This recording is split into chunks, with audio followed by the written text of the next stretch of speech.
Good afternoon, Susan. Hi, Lisa. My name is Lisa Morrissey. I'm with the Nonprofit Toolbox. And I'm Susan Hammond with SC Hammond Advisors. Well, thank you so much for meeting with me today. And I wanted to ask you a couple of questions. If you could tell us a little bit about your business.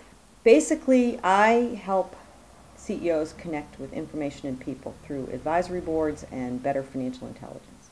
Could you tell me a little bit of how that connects with the nonprofit?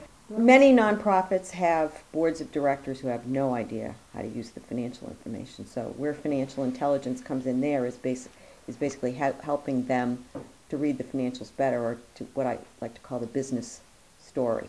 What's the business story? It's told in the pages of the financial statements, and what do they have to glean from looking at that as far as where the nonprofit's going. A lot of people think that business and nonprofit are two different animals, but when you get right down to it, they still need to run the same way.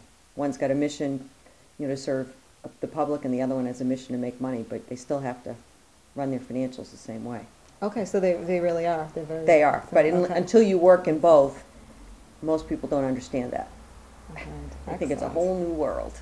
So have you had a lot of experience working with nonprofits? I'd say 50% of my experience over the years when I served as a CFO was working in nonprofit, and I recently spent 3.5 years as the CFO for the Craft Museum in Brockton, and dealt with the down and dirty of running a small organization in a cash tight environment.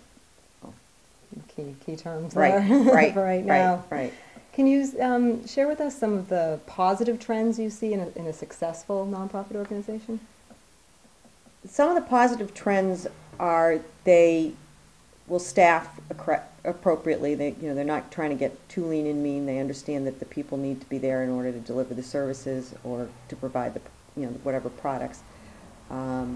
They will educate their employees. I mean, in downtimes, a lot of nonprofits will cut not only their marketing like everybody else, but they'll cut the professional development. But that really comes back to bite them later on. So the good ones will try to maintain the professional development. They'll try to pay as close as they can to competitive salaries to the current market. And they'll get the board involved in the fundraising, which is always, right after not knowing how to read financial statements, is usually the next big stumbling block, is that they don't want to be involved in the fundraising because they think it's asking for money, and there's just so much more to it than just asking for money. Okay. Can you explain a little bit more then on the advisory board and how you... Where an advisory board would fit in with a nonprofit is many times there's people that you'd like to have serve on your legal board of directors, which has legal responsibility, but for whatever reason they can't. They might be a politician, or they may have a job that prohibits them from accepting any legal responsibility. But if you still want their insights and knowledge, one of the best ways to get that is to put them on an advisory board. And that's a non-legal board of directors or a non-fiduciary board where they make recommendations and suggestions, and the organization can follow them or not follow them. It's also a good way to bring constituents in from the community, the very people that you're serving, to bring them in, creates a better relationship with the community. They're heard, but they don't necessarily have any legal responsibility. And it also is a great way to vet future legal board members. You can actually see them in action. And that works both for business and for nonprofits, but it's just any of those reasons. So an advisory board could be the same type of concept for right. profit and nonprofit. Right. Okay.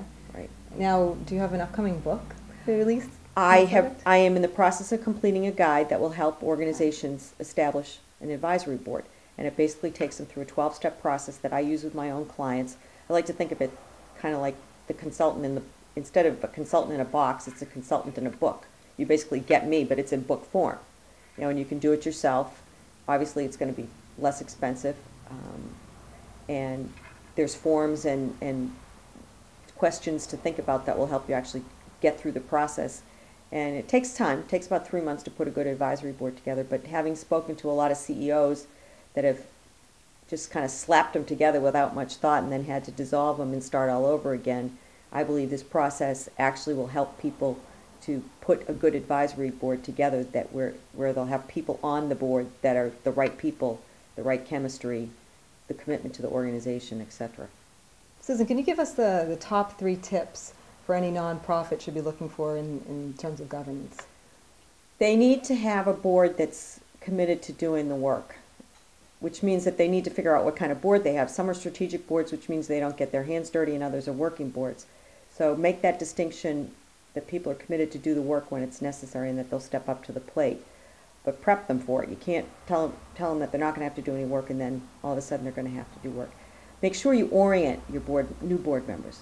Don't just bring somebody on board and think that they're going to learn it by osmosis. Assign them a buddy, run an orientation program, feed them a lot of information, and to the point where they finally call you up and say, all right, I think I got it now.